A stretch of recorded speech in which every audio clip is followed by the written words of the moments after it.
Faz uns 5 minutos que eu tô aqui parada na frente da câmera, porque eu realmente não sei como que eu começo esse vídeo, porque eu tenho certeza que hoje eu vou ser cancelada. Pois é, como vocês viram no título do vídeo, eu vou explicar o porquê que eu não gostei de O Mito da Beleza, um dos clássicos feministas de todos os tempos, e eu vou explicar as minhas considerações pelo qual ele passou de ser um dos favoritos, porque eu cheguei a favoritar ele em um dos meus favoritos, meu favorito de novembro, eu vou deixar aqui em cima pra vocês, caso vocês tenham perdido, e eu não tinha acabado de ler. E nesse vídeo eu até falo que poderia mudar de opinião ao longo do livro, e infelizmente isso aconteceu. Tem um ponto aqui de virada onde a gente começa a questionar algumas coisas que tem nesse livro, e eu acho muito importante a gente conversar sobre ele hoje. Então, antes de mais nada, roda a vinheta. audiomarco.com.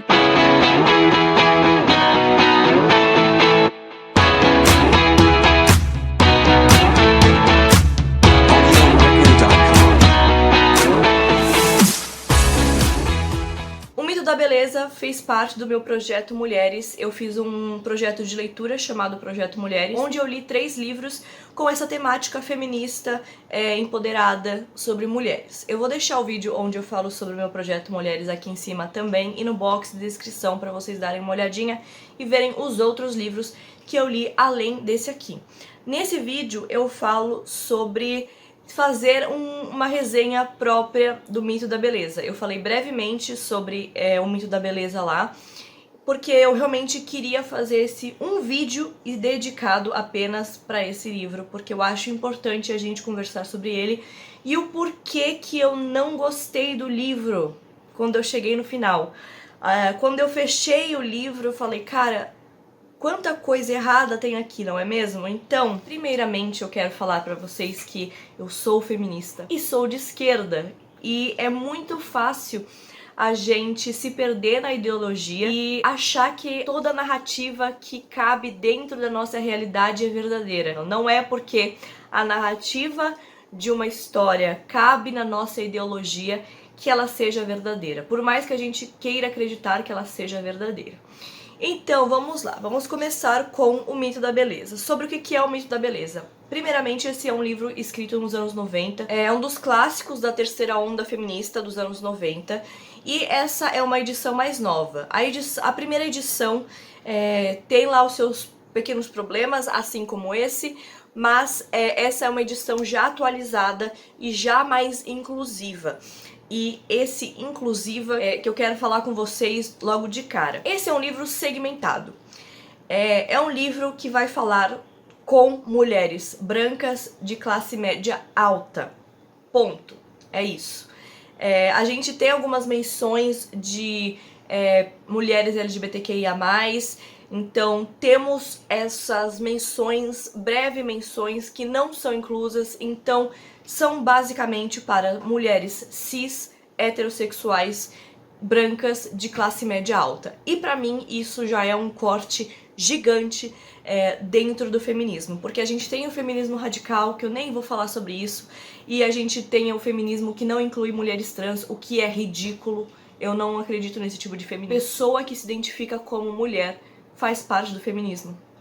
Bom, só aí já faz um grande corte e um segmento que é um livro que comunica apenas para uma certa categoria de pessoas, e eu já não gosto disso. Mas eu comecei a ler, e a gente começa lendo e a gente começa a ver as verdades, sabe? Esse não foi o meu primeiro livro feminista que eu li, muito pelo contrário. E eu comecei a ler e aí eu percebi, nossa, realmente é um livro que vai fazer jus ao feminismo, por mais que esteja segmentado. É um bom começo para quem tá lendo o livro. E aí chegou alguns capítulos mais pra frente e eu vi que não era bem assim. Então assim, quando eu comecei a ler o livro, é muito fácil a gente se identificar, porque como mulher a gente vê exatamente o que a autora tá escrevendo. Então realmente a gente vê a desigualdade, a gente vê o machismo impregnado na sociedade, e é muito fácil a gente ler isso e automaticamente falar, realmente, eu concordo com isso. Fogo nos machistas, fogo nos fascistas. É muito fácil a gente cair nessa linha de ideologia quando a gente começa a ler esse livro. Não acho que está errado, fogo nos fascistas e fogo nos machistas. Porém, a gente tem sim que prestar atenção nos dados e nos fatos que estão sendo nos apresentados, porque senão a gente cai igual o gado do Bolsonaro. Sim, eu vou falar sobre isso aqui porque, como eu falei pra vocês, eu sou feminista e sou de esquerda. Eu acho sim que a gente tem que prestar muita atenção nos dados que nos é fornecido e no material que a gente escolhe ler, porque eu vou dar esse exemplo do gado do Bolsonaro porque é realmente um lugar muito fácil da gente explicar essa questão de ideologia. Porque uma pessoa que acredita nas narrativas e nas histórias contadas, porque são histórias contadas do Bolsonaro, acredita nelas porque cabe dentro da ideologia que ela faz. Então é muito fácil a gente se apegar e ver que aquela história está sendo contada se encaixa realmente muito bem com a nossa ideologia, com a nossa narrativa, por mais que aquilo não seja verdade. E a gente quer muito acreditar que aquela ideologia que a gente acredita é verdade, e não é sempre assim. Então, por isso que a partir do momento que eu fui pesquisar algumas coisas, eu percebi que a Naomi Wolf estava mentindo sobre alguns dados que ela aqui citou. É um livro que precisa de muito recortes e é um livro que a gente precisa ter muito cuidado, porque ela fala de tópicos muito importantes aqui. Então, temos aqui o índice e é separado. No começo, a gente vai ter a introdução do livro, o que é o mito da beleza e essa donzela de ferro que ela fala sobre essa donzela de ferro. Pelo livro inteiro, a gente vai ter essa introdução e ela vai falar um pouquinho sobre esse mito da beleza e depois a gente tem esse mito da beleza segmentado nas áreas das nossas vidas. Então, por exemplo, o primeiro é o trabalho, como o feminismo e como esse mito da beleza está enraizado na sociedade dentro do campo da mulher, dentro do trabalho. Então tem a cultura, a religião, o sexo, a fome e a violência. O último capítulo é Para Além do Mito da Beleza, que ela deixa essa reflexão para essa nova geração. E aí no trabalho a gente realmente começa a ver realmente os dados, a gente sabe que existe um número absurdo de mulheres que no mesmo cargo que os homens e não são pagas do mesmo jeito, não são vistas do mesmo jeito, que precisa se comportar de uma certa maneira. Existe esse recorte, a gente sabe que é real e é exatamente por isso, porque a gente sabe que existe esse machismo todo na sociedade e enraizado nessas todas as áreas das nossas vidas. Quando a Naomi Wolf começa a falar sobre dados com a gente acredita. Só que não é bem assim, os dados estão errados. A Naomi Wolf foi acusada de alterar os dados desse livro para caber na narrativa dela, que me preocupa muito, e é essa questão que eu quero chegar quando eu falei sobre o gado do Bolsonaro. Pega aquela realidade e aquela ideologia que os seus seguidores tanto admiram e tanto gostam, pega os dados que nós temos, altera esses dados para caber na realidade dos seus seguidores. E se a gente não prestar atenção, a gente feminista de esquerda, acaba também caindo nessa mesma questão e se tornando o próprio gado de outra pessoa. É isso que eu quero que vocês parem para entender e é esse uma das primeiras problematizações que eu vejo dentro desse livro. Ela alterou os dados que existem e que a gente sabe que é verdade para caber mais ainda dentro da nossa realidade. Então, como que eu vou confiar numa pessoa que está alterando os dados, por mais que todos esses dados caibam dentro dessa ideologia? É uma linha muito tênue que a gente precisa tomar muito cuidado. E aí, como eu falei pra vocês, os capítulos são separados em temas e tópicos da nossa vida. E chegou um capítulo que, quando eu favoritei o livro, eu ainda não tinha chegado nesse capítulo, que é o capítulo de sexo. E aí eu vi tanta coisa errada, mas assim, tanta coisa errada, que eu brochei totalmente. Ai, brochei no capítulo sexo. Nossa, que piadinha infame. Eu realmente fiquei desgostosa quando eu cheguei nesse capítulo e vi a apelação que foi esse capítulo. Porque assim, é um capítulo que vai falar sobre a pornografia e como a pornografia vem humilhando as mulheres, isso é um fato. como que, inclusive, o estereótipo da mulher dentro da pornografia alterou não só a autoestima da mulher, como a autoestima do homem também, e como o homem acha que tem o poder sobre a mulher, também por ter ensinado meio que a conviver com a mulher dentro da pornografia. É toda uma questão real e que a gente sabe que é verdade. Mas o meu problema é ela insinuar e pegar uma coisa e tornar muito maior. Uma das principais coisas que ela falou nesse capítulo, que realmente foi aí que eu fiquei totalmente desgostosa. Eu até vou ler esse pedaço pra vocês. Acho que o capítulo sexo foi o que eu mais marquei aqui, porque tanto teve recortes muito bons, quanto coisas totalmente sem noção. Vou falar um exemplo aqui pra vocês. Teve um parágrafo aqui que eu vou ler aqui pra vocês entenderem o que eu quero dizer. Durante a época de Flower Power, nos anos 1960, a cultura popular tinha no amor a palavra-chave do momento, com o sexo sendo a sua expressão. Estava em voga a sexualidade e a frivolidade e a alegria. Os homens deixavam os cabelos compridos e enfeitavam o corpo, acentuando um lado feminino que podiam explorar porque as mulheres ainda estavam pensando na própria liberdade. Então, assim, o que ela deu a entender aqui, o que eu entendi com isso, com essa frase? Que tá tudo bem os homens expressarem o seu lado feminino e deixarem os cabelos compridos e explorarem essa sua feminilidade, mas as mulheres continuavam presas. Cara, tá, beleza, mas uma coisa não tem nada a ver com a outra. Cara, é um momento da época, moda, sabe? E é claro que a moda é sexista e a moda também faz parte desse mundo feminista, mas não vejo relevância. Mas até aí é um ponto de vista meu que eu não concordei ali e segui em frente. E aí quando eu segui em frente, eu me deparei com os meados da década de 70, onde chegou a era punk. Não sei se vocês sabem, eu sou maquiadora. Eu sempre prego a questão de usar a maquiagem para se expressar, seja lá qual for o seu tipo de expressão. Maquiagem é arte e eu gosto de me expressar através da maquiagem, através de cores. Eu gosto disso, sempre gostei. E foi essa questão que me pegou aqui.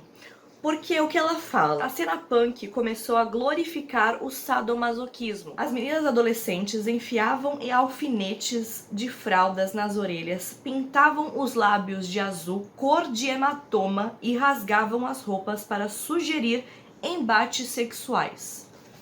Foi aí que eu fechei o livro, respirei fundo e falei, não é possível uma coisa dessa. Não é possível uma coisa dessa. Como feminista, eu sou a favor de você fazer o que você quiser com o seu corpo, contanto que seja totalmente consensual e de plena consciência do porquê você está fazendo isso. O que eu quero dizer é o seguinte, eu quero fazer tal coisa. Eu estou fazendo essa tal coisa por uma pressão estética, social, que acabou sendo enraizada em mim por causa da sociedade ou porque eu realmente quero fazer, tá? Você tem que ter plena consciência disso. Tendo a plena consciência disso e você vendo que aquela escolha sua é uma escolha apenas sua e não de influências da sociedade, você faz, o corpo é teu, você faz o que você quiser com o seu corpo, sendo de sexo, sendo de cirurgia, sendo de maquiagem em si.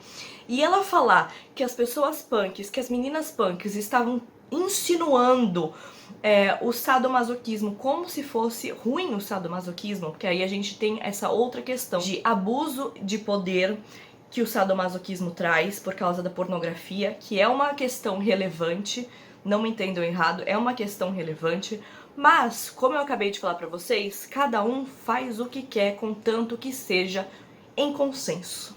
Então, ela falar que as pessoas usavam batom azul porque elas queriam parecer esmurradas, não me cabe. Não me cabe. Eu realmente não consigo entender isso. Então, assim, eu estou usando um olho roxo hoje.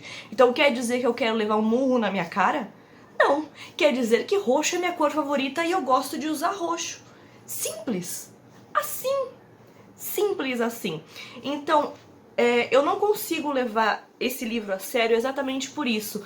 porque ela pegou questões realmente que importam e questões que realmente que merecem ser discutidas e colocou num lugar que não existe debate e que não existe dados o suficiente para ela provar o que ela quer dizer com isso. E é um livro realmente radical de 8 ou 80. Eu acho que o livro precisa criar debate, porque se a gente começar a demonizar tudo e sem criar um debate, claro que existe coisas que não existem em debate, eu sei disso, mas a gente precisa colocar aquela pontinha de dúvida na cabeça das pessoas para elas fazerem entender. E se a gente chegar falando que as meninas punk dos anos 70, 80 pintavam as bocas de azul pra representar um hematoma, gente, eu realmente parei, eu fechei o livro nessa parte e eu quase larguei o livro. As pessoas, era uma questão de moda, era uma questão de atitude, era uma questão de se expressar. Não porque eu quero parecer que estou representando um hematoma na minha boca, no meu olho, usando roxo, sombra roxa, sabe? Não tem nada a ver e eu realmente fiquei muito irritada com ela por ela ter pego questões pertinentes como o abuso na pornografia e tornar essa questão toda do sadomasoquismo uma coisa que não tem conversa, sabe? Porque o jeito que ela escreve aqui não tem conversa e o sadomasoquismo é o pecado de tudo. O que mais me deixou, assim, no final, meio revoltada foi o fato do último capítulo ela falar que não está impondo nada a ninguém e que cada um faz o que quiser com o próprio corpo, sendo que ela demonizou isso o livro inteiro. São questões, sim, que a gente precisa levar em consideração, mas a gente precisa entender o lugar de cada coisa. E realmente essa questão do punk me fez fechar o livro e quase largar. E aí eu continuei lendo o livro e percebi que existem coisas piores, porque tem frases aqui muito racistas. Como eu falei pra vocês, o livro são para mulheres cis, brancas, de alta sociedade, média, alta sociedade. Então, existe coisas racistas nesse livro, muito racistas, que eu fiquei com nojo. Principalmente nesse capítulo de sexo, eu acho que foi o auge, assim, no capítulo sexo foi o termômetro pra eu ver se eu gostava ou não do livro, e eu realmente não gostei. Porque nesse capítulo, ela falou a seguinte frase: quando uma mulher olha para um homem, pode não lhe agradar fisicamente sua altura ou o tom da sua pele. Desculpa, cara, isso é racista. Desculpa. É racista. É racista. Como é que você não vai gostar de uma pessoa só por causa do tom da pele dela? Ela abrange tudo, de bulimia, anorexia, das pessoas passarem fome sendo que tem um prato de comida na mesa, que são questões muito importantes, as questões das cirurgias, das bariátricas que são feitas por pressão de médicos e como as mulheres são utilizadas como cobaias para experimentos médicos de estética e quantas delas morreram, são problemas reais que ela pegou e distorceu demais, que eu não consigo levar a sério mais. Ela colocou isso num outro patamar e apelou essas questões no nível absurdo. Tem as suas questões interessantes no livro, tanto é que eu fiz as minhas marcações, mas é um livro que você precisa filtrar demais. E sinceramente, 2022, a gente não tem tempo mais para ficar filtrando as coisas. Eu não consigo pegar um livro de quase 400 páginas e filtrar 200. Eu não tenho tempo para ficar lendo um livro e ficar caçando o que vale a pena ser lido ou não. Eu finalizei o livro, claro. É aquela coisa, finalizei para conseguir falar mal com propriedade, porque me incomodou demais. Comecei o livro achando que seria uma indicação de livro necessário, aqueles livros que são necessários na vida de toda mulher e de homens também, para aqueles que querem entender um pouco mais sobre infelizmente, eu não indico o livro. Eu não indico o livro. E tem um ponto muito importante nisso. Eu não consigo entender como uma pessoa feminista consegue ser antivacina. Isso me fez bruxar mais ainda com o livro. Depois que eu li o livro, eu fui pesquisar um pouco mais sobre os dados que ela alterou, que ela foi acusada de alterar, e percebi que não só isso, eu percebi que ela está fazendo um desserviço absurdo para a sociedade nessa pandemia. e que ela continua forçando a barra para caber dentro de uma narrativa ilusória feminista e falando que as vacinas é um jeito de controlar as mulheres e blá blá blá blá, enfim, ela é anti-vacina. Naomi Wolf é anti-vacina e eu não tinha lido sobre a Naomi Wolf antes de terminar o livro para não influenciar a minha opinião. Então, assim, a opinião que eu tive do livro, eu tive lendo o livro. Depois eu fui pesquisar sobre a autora e vi todas essas problemáticas e vi que ela é negacionista anti-vacina. Então, isso não me cabe e é por mais isso que eu não vou indicar o livro. Eu não consigo confiar numa pessoa que é anti-vacina, que é negacionista e que não quer aceitar a verdade na cara e que acredita apenas na sua fantasia criada e é uma pena e é um desserviço que ela faz. É um desserviço feminista que ela faz. Porque é esse tipo de pessoa que não dá credibilidade pro movimento. Sim, eu disse o que eu disse. É um clássico da terceira onda feminista esse livro. É um livro que se as pessoas lerem e não prestarem atenção, vai cair naquele negócio de gado.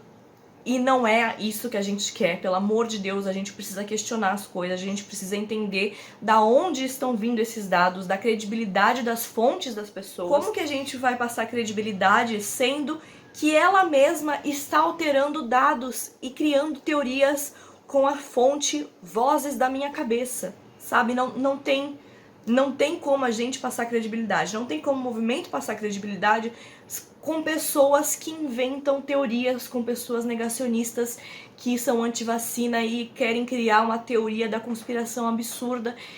Não tem como, não tem como. Esse livro pra mim foi uma decepção muito, muito, muito grande. E aí você me pergunta, tá bom, Maria Clara, mas que livros que eu leio então? Então eu vou indicar 2 livros pra vocês. O primeiro é esse livro que estava de graça na Amazon, tipo, de graça mesmo, não pra Kindle Unlimited, é de graça pra todo mundo. Não sei se está de graça agora, mas de qualquer forma vale a pena, porque é um livro maravilhoso, na verdade nem é um livro, é um discurso que a Chimamanda fez, que é Sejamos Todos Feministas. Ele tem cerca de 40 páginas, sério, é só isso. E cerca de 40 páginas, e esse sim é um livro necessário. Ele é barato, se não tiver de graça, ele vai estar no máximo, sei lá, até R$20. Então, assim, é um livro barato que vale muito a pena. Se você tá procurando alternativas para o mundo da beleza e ser introduzida nesse mundo do feminismo, Sejamos Todos Feministas, da Chimamanda, eu acho que vale super a pena. Outro livro que vale super a pena é Feminists Don't Wear Pink and Other Lies. É um livro que já está traduzido para o Brasil, para português, então você consegue encontrar. Ele é um livro um pouquinho mais caro, mas você consegue encontrar em PDF também. Tá? Então não tem desculpa para não ler. Você consegue encontrar em inglês, você consegue encontrar em PDF, traduzido já para o português, então é um livro que você consegue encontrar. E assim, eu lembro, eu já falei dele por aqui, é um livro necessário, esse livro é realmente necessário, e é um livro de relatos pessoais, tanto de pessoas mais famosas como a Emma Watson, ativistas do movimento feminista. São relatos reais. E realmente é um livro maravilhoso. São contos e relatos de pessoas reais. É um livro necessário e se você tá procurando aí uma alternativa para o mito da beleza, com certeza esse aqui vale muito a pena. Uma das coisas mais legais é que no final desse livro existe um bookshelf, que é uma lista de livros que as mulheres desse livro indicam. Então você vai ler esse livro e automaticamente já vai ganhar indicações de outros livros com a temática feminista para você substituir o mito da beleza, porque realmente o mito da beleza e a Naomi Wolf estão fazendo um desserviço para o movimento feminista, alterando os dados e a realidade para caber dentro da narrativa dela que não funciona. No mínimo 2 indicações de livros para vocês, lembrando que aqui dentro tem mais indicações de livros, então tem pelo menos uns 10 livros aqui para indicar, para substituir o mito da beleza para vocês. Então não adianta vir me falar, então o que eu vou ler então pra eu saber mais e conhecer mais o movimento feministas. Textos e livros não faltam, tá bom? Então é isso, gente, esse foi a minha resenha. de O Mito da Beleza. Eu acho que eu vou ser cancelada, já estou pronta para isso, mas é uma questão que eu realmente acho que a gente devia parar e analisar e não seguir cegamente tudo o que nos falam, principalmente quando a história cabe muito na nossa ideologia.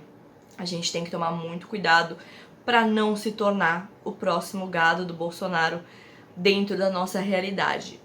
A gente tem que tomar muito cuidado mesmo. Pesquisem a fonte de vocês, porque não necessariamente aquela narrativa que você acredita ou que você quer muito acreditar que seja verdade só porque ela cabe na sua realidade. Então é isso, gente. Eu espero muito que vocês tenham gostado. Se você já leu O Mito da Beleza ou você quer ler O Mito da Beleza, me deixa aqui embaixo nos comentários que eu vou adorar saber a sua opinião sobre isso. Vamos bater um papo, eu quero saber se alguém também tem essa mesma opinião que eu, porque eu realmente só conheço uma pessoa que teve a mesma opinião que eu. Enfim, vamos seguir nessa luta feminista e torcer para que ela não seja distorcida que nem a Naomi Wolf fez. É uma pena, porque eu queria muito ter gostado desse livro, eu queria muito ter chegado aqui e indicado, assim. Foi um livro que me decepcionou demais. Tanto o livro quanto a autora em si, principalmente depois que eu soube que ela é negacionista e antivacina. Então, me decepcionei demais, foi um dos livros que eu mais me decepcionei. E é isso, gente. Eu espero que vocês tenham gostado dessa resenha. Não esquece de clicar no joinha que me ajuda muito. Se inscreve no canal pra não perder as próximas indicações de livros. E é isso, a gente se vê no próximo vídeo. Um beijo. Tchau.